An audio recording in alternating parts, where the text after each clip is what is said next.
Hello class, this is Nidhi and this is lecture number 5 of reproduction in organism. हम कर रहे थे events in sexual reproduction, जिसमें से हम फर्स्ट 2 इवेंट्स पढ़ चुके हैं. अब हम पढ़ेंगे third event, that is post fertilization event.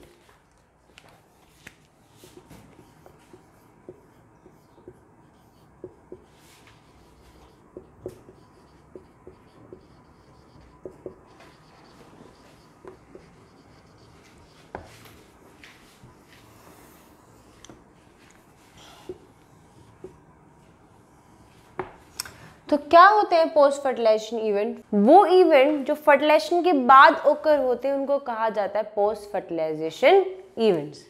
Means the event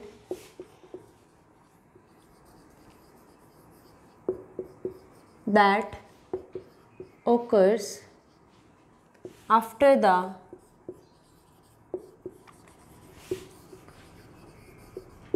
fertilization are called as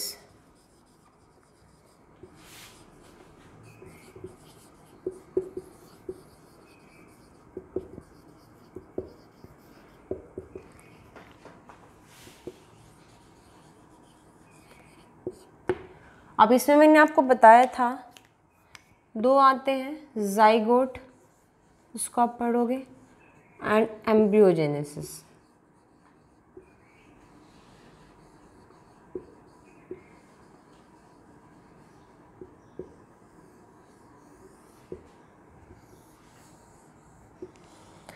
जब हम बात करते हैं जाइगोट की,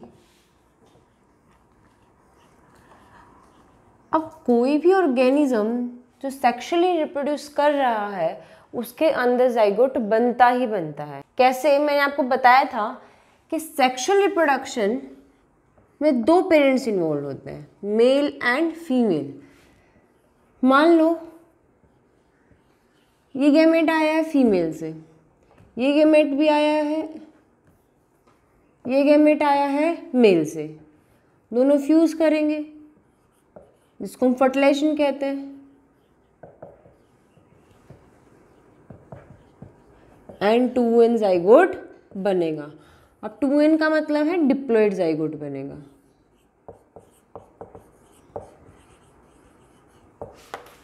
तो आपको पता है सेक्सुअल रिप्रोडक्शन वो रिप्रोडक्शन होती है जो 2 पेरेंट्स को इन्वॉल्व करती है, और अगर 2 पेरेंट्स होंगे तो उनके गैमेट फ्यूज करेंगे एंड जाइगोट बनाएंगे.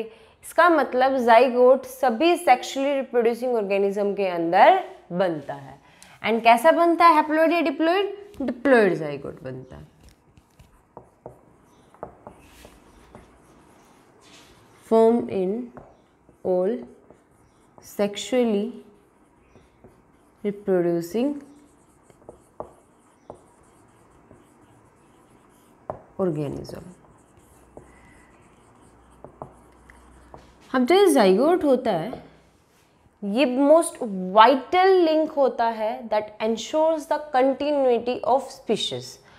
अब वाइटल लिंक क्यों है, इंपॉर्टेंट लिंक क्यों है? अब जो पेरेंट्स हैं उससे गैमेट्स बनेंगे, जाइगोट बनेगा, जाइगोट फिर नया इंडिविजुअल बनाएगा. अब जो पेरेंट्स थे वो फर्स्ट जनरेशन के थे, एंड जो एक नई जनरेशन, जो नया इंडिविजुअल बना है वो एक नई जनरेशन से है. उनके बीच में कौन आ रहा है? जाइगोट आ रहा है. कि अगर जाइगोट नहीं बनता तो जो नया इंडिविजुअल है या जो नई जनरेशन है वो भी नहीं आ पाती. इसका मतलब अब जो जनरेशन चल रही है उनके बीच में कौन एक लिंक की तरह एक्ट कर रहा है? जाइगोट कर रहा है. क्लियर है कि अगर जाइगोट ही नहीं बनेगा तो जो नेक्स्ट जनरेशन है वो भी नहीं आएगी. ओके, तो जो जाइगोट है it is the most vital link that ensures the continuity of species.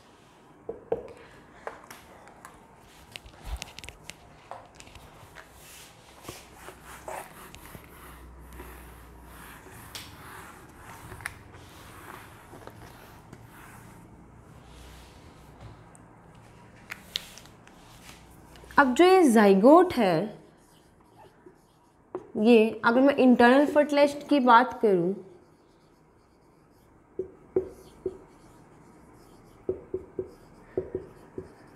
Internal fertilisation क्या बताया था मैंने आप लोगों को कि जब गैमेट्स की फ्यूजन बॉडी के अंदर होती है, अगर गैमेट्स बॉडी के अंदर फ्यूज हो रहे हैं तो जो जाइगोट है वो भी कहाँ बनेगा, बॉडी के अंदर ही बनेगा। तो इंटरनल फर्टिलाइजेशन में ये बॉडी के अंदर बनता है,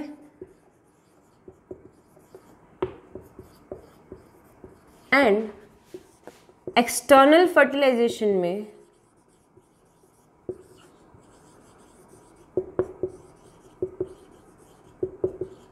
ये बॉडी के बाहर बनता है।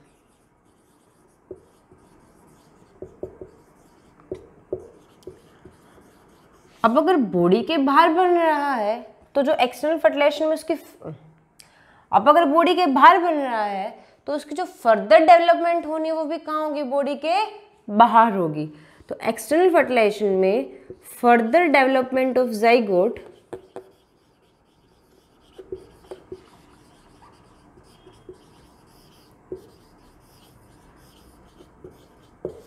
occurs outside the body.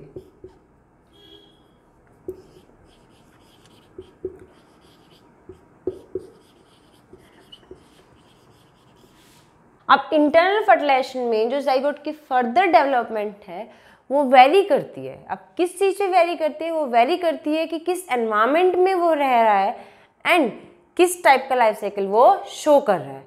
आपने 3 टाइप के लाइफ साइकिल पढ़े थे प्लांट्स के अंदर क्लास 11th में, haplontic life cycle, diplontic life cycle and haplodiplontic life cycle. ठीक है, अब देखते हैं क्या होगा जाइगोट की फर्दर डेवलपमेंट को इन लाइफ साइकिल्स में।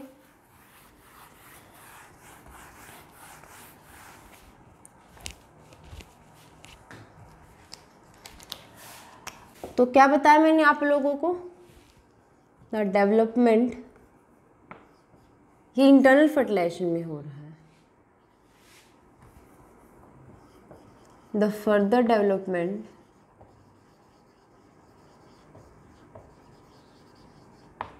of zygote depends on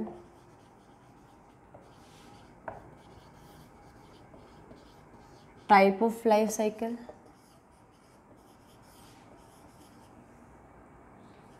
and the type of environment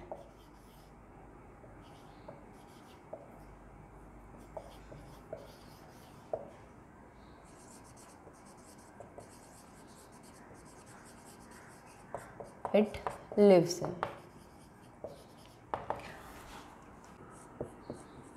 अब अगर मैं बात करूं हैप्लोन्टिक लाइफ साइकिल की,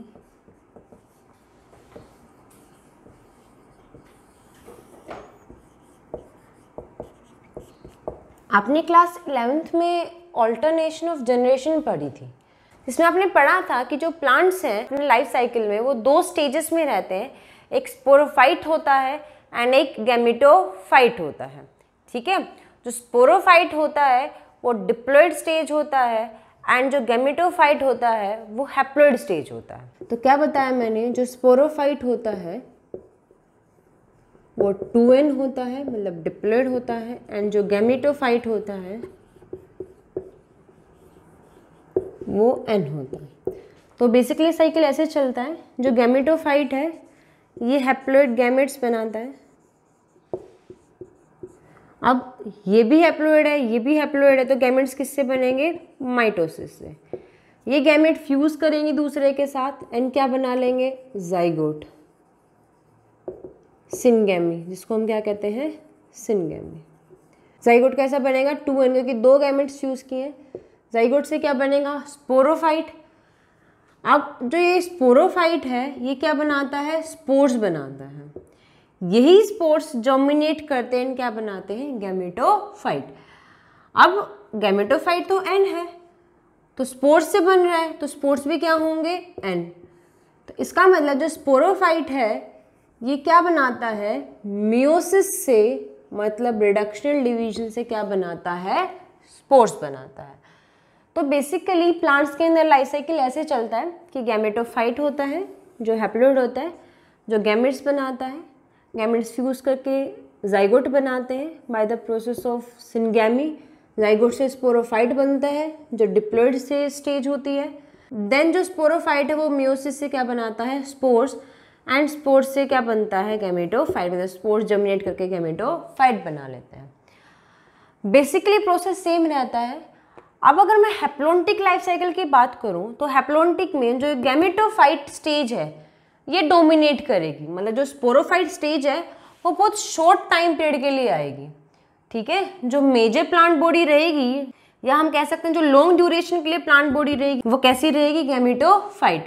डिप्लोन्टिक में क्या होगा, डिप्लोन्टिक में जो गैमेटोफाइट है ये बहुत शॉर्ट टाइम पीरियड के लिए रह जाएगी, और जो स्पोरोफाइट है ये लॉन्ग ड्यूरेशन के लिए रहेगी। मतलब जो मेजर प्लांट बॉडी होगी वो कैसी होगी, स्पोरोफाइट। हैप्लोडिप्लोन्टिक में क्या होता है, ये दोनों स्टेजेस इक्वल रहती हैं, ठीक है। ये दोनों स्टेज इक्वल टाइम पीरियड के लिए रहती है कि उतना ही गैमेटोफाइट रहता है और उतना ही क्या रहता है, स्पोरोफाइट। अब हैप्लोन्टिक लाइफ साइकिल में मैंने क्या बताया कि जो ये स्पोरोफाइट स्टेज है ये बहुत कम टाइम पीरियड के लिए रहेगी, मतलब बिल्कुल शॉर्ट ड्यूरेशन के लिए। इसका मतलब जैसे ही जाइगोट बनेगा वो क्या बना जाएगा, स्पोर्स बना जाएगा। तो इसमें जो जाइगोट है वो कैसा है, 2n, ठीक है। अब मैंने क्या कहा कि स्पोरोफाइट तो बिल्कुल शॉर्ट ड्यूरेशन के लिए रहता है, तो इसका मतलब स्पोरोफाइट आएगा ही नहीं, और जो जाइगोट है वो डायरेक्ट क्या बना जाएगा, स्पोर्स बना जाएगा। तो जो जाइगोट है ये क्या बनाएगा, स्पोर्स। लेकिन स्पोर्स तो कैसे होते हैं, एन होते हैं। तो जो ये जाइगोट है ये क्या शो करेगा, ये मियोसिस शो करेगा, that is reductional division. Haplontic life cycle में जो जाइगोट है वो क्या जाता है, मियोसिस जाता है, मतलब रिडक्शनल डिवीजन जाता है, क्या बनाने के लिए, हैप्लोइड स्पोर्स बनाने के लिए। अब अगर मैं डिप्लोन्टिक लाइफ साइकिल की बात करूं तो क्या होगा, अब आप लोग इजीली बता सकते हो इसको कि डिप्लोन्टिक में तो ये स्टेज डोमिनेंट है, तो जो जाइगोट है उसको मियोसिस जाने की जरूरत ही नहीं है, वो डायरेक्ट क्या कर सकता है, स्पोरोफाइट बना सकता है। लेकिन स्पोरोफाइट सिंगल सेल का तो नहीं होगा, तो इस केस में जो जाइगोट है वो अपना नंबर इंक्रीज करेगा एंड क्या बना लेगा, स्पोरोफाइट बना लेगा। मतलब इस केस में जो जाइगोट है वो क्या जाएगा, माइटोसिस जाएगा। एंड ये माइटोसिस क्यों जा रहा है, टू इंक्रीज सेल नंबर, ठीक है। और क्या बना रहा है, ये प्लांट बॉडी बना रहा है, दैट इज स्पोरोफाइट बना रहा है। अब हैप्लोडिप्लोन्टिक में क्या होगा, मैंने कहा था उसमें इक्वल टाइम पीरियड के लिए रहते हैं ये स्टेजेस, गैमेटोफाइट भी एंड स्पोरोफाइट भी। तो उस केस में जो जाइगोट है वो अगेन क्या जाएगा, माइटोसिस जाएगा अपना नंबर इंक्रीज करने के लिए। क्लियर है। तो तीनों लाइफ साइकिल में जो जाइगोट की फर्दर डेवलपमेंट है वो वेरी कर रही है कि हैप्लोन्टिक में तो जो जाइगोट है वो मियोसिस जा रहा है हैप्लोइड स्पोर बनाने के लिए, and diplontic cycle and haplodiplontic cycle उसके अंदर क्या आ रहा है, जो जाइगोट है वो माइटोसिस जा रहा है अपना नंबर इंक्रीज करने के लिए। ठीक है, क्लियर है इतना। अब एक एग्जांपल लेते हैं एनवायरनमेंट का।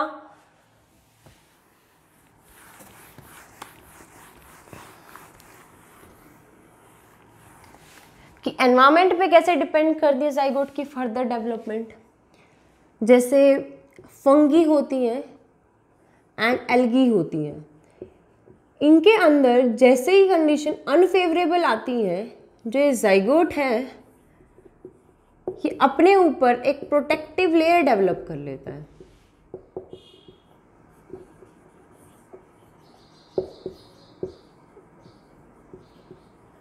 और ये प्रोटेक्टिव लेयर क्या करती है, ये इसको प्रिवेंट करती है डेसिकेशन एंड डैमेज से। अब ये डेसिकेशन क्या होता है? डेसिकेशन का मतलब होता है ड्राइंग अप। क्लियर है? तो ये हो गया हमारा जाइगोट। अब मूव करते हैं एम्ब्रियोजेनेसिस पे।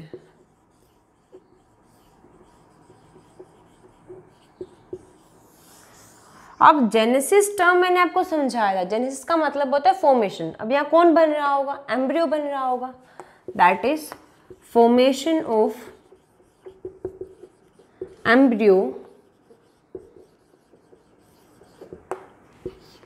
From zygote. इसको हम क्या कहते हैं, एम्ब्रियोजेनेसिस कहते हैं।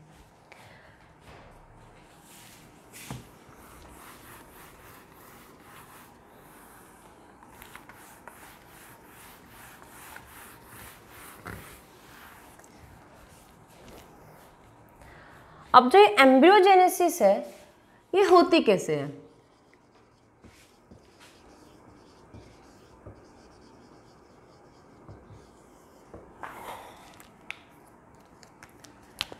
ये एम्ब्रियोजेनेसिस दो प्रोसेस से होगी। पहला आता है सेल डिवीजन एंड दूसरा होता है सेल डिफरेंशिएशन।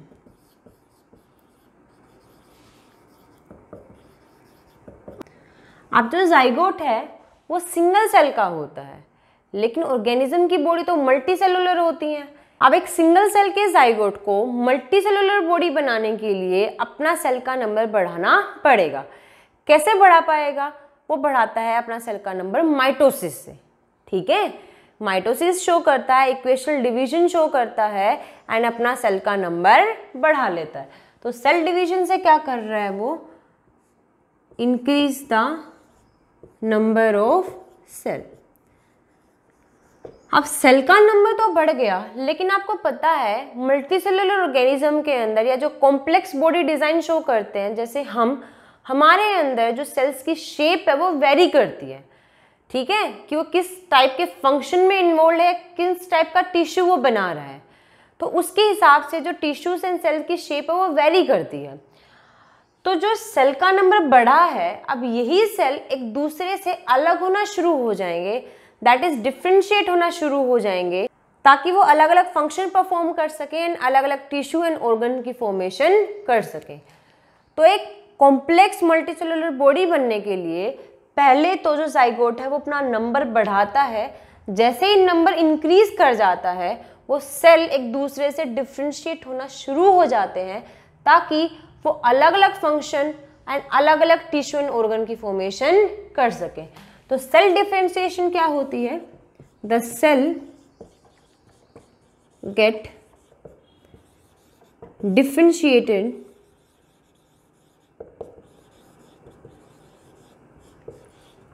टू, डिफरेंशिएट किस बिहाफ पे होंगे? In shape and size.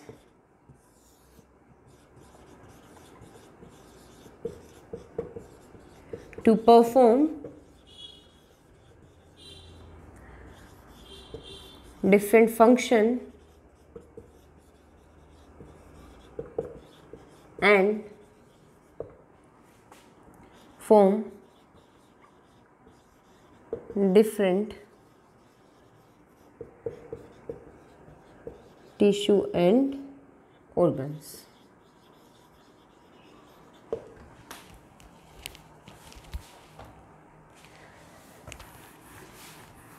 तो ये हो गई हमारी एम्ब्रियोजेनेसिस कि जाइगोट से एम्ब्रियो कैसे बना, सेल डिवीजन से एंड सेल डिफरेंशिएशन से। अब जैसे ही एम्ब्रियो बन गया है, अब जो एनिमल्स हैं वो दो टाइप के होते हैं, विविपेरस एंड ओविपेरस। ओविपेरस वो होते हैं जो एग ले करते हैं, मतलब इनको हम एग लेइंग कहते हैं एंड इनको हम बर्थ गिविंग कहते हैं।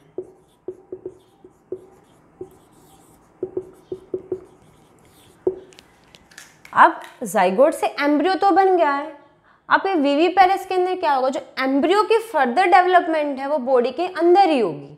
ठीक है, वो एम्ब्रियो एक यंग वन में, एक मैच्योर बेबी में कन्वर्ट होगा एंड देन बॉडी के बाहर डिलीवर आउट हो जाता है। उन ऑर्गेनिज्म को हम कहते हैं विविपेरस। ठीक है, कि जिन ऑर्गेनिज्म के अंदर जो एम्ब्रियो है वो बॉडी के अंदर ही डेवलप करता है एंड देन मैच्योर होने के बाद वो बॉडी के बाहर डिलीवर आउट हो जाता है।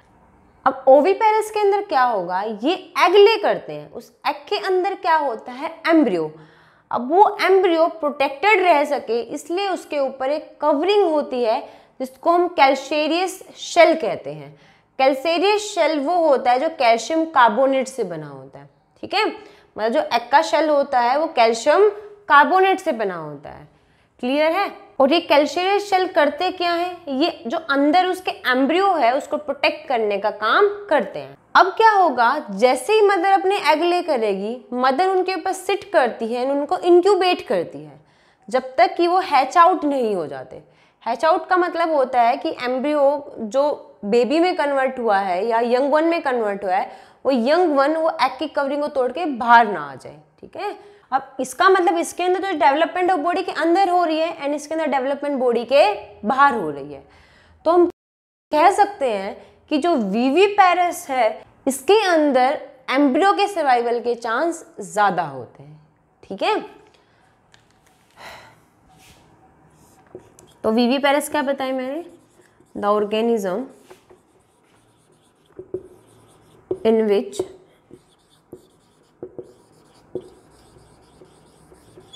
development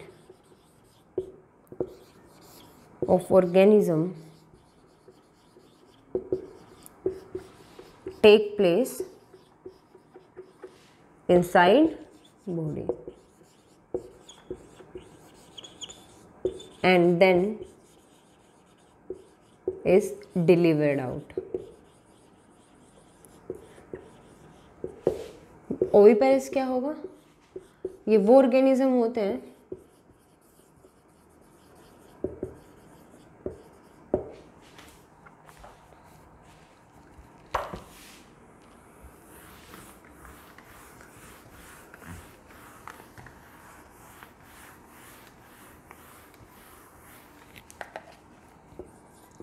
in which the development of embryo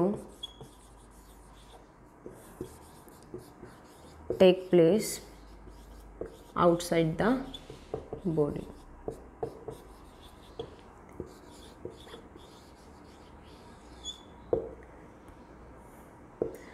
अब बताया मैंने आप लोगों को, ठीक है। अब जो ये एम्ब्रियो मैंने बताया ये प्रोटेक्टेड होता है by calcareous shell that is formed of calcium carbonate.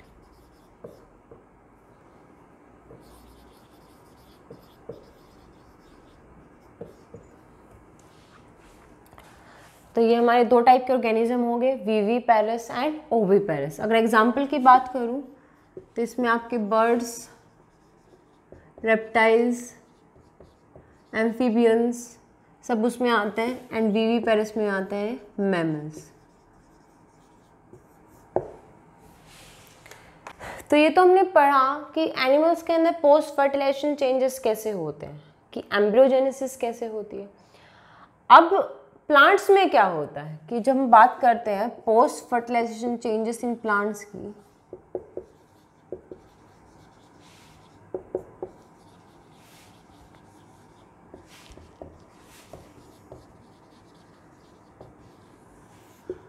तो आप लोगों को मैंने बताया था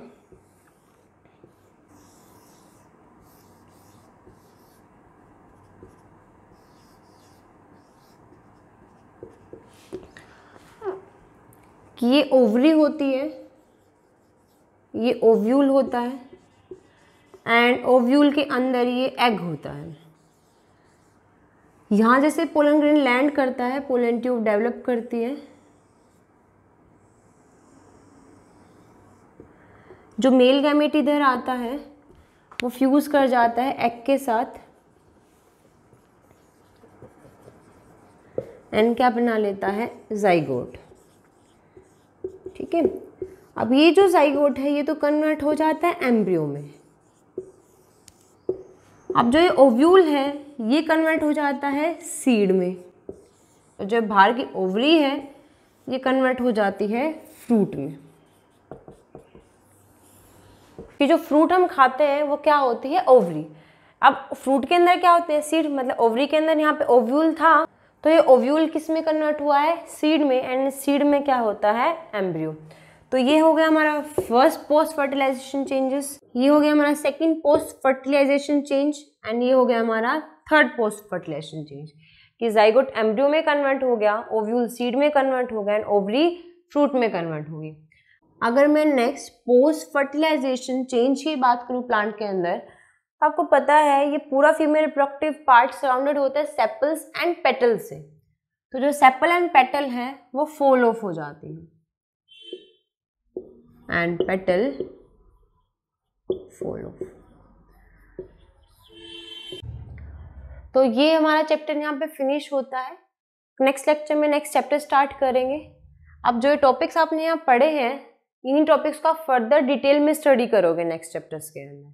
क्लियर है? अगर कोई डाउट आता है इस चैप्टर में तो please mention in the comment section. Please don't forget to subscribe and hit the bell icon.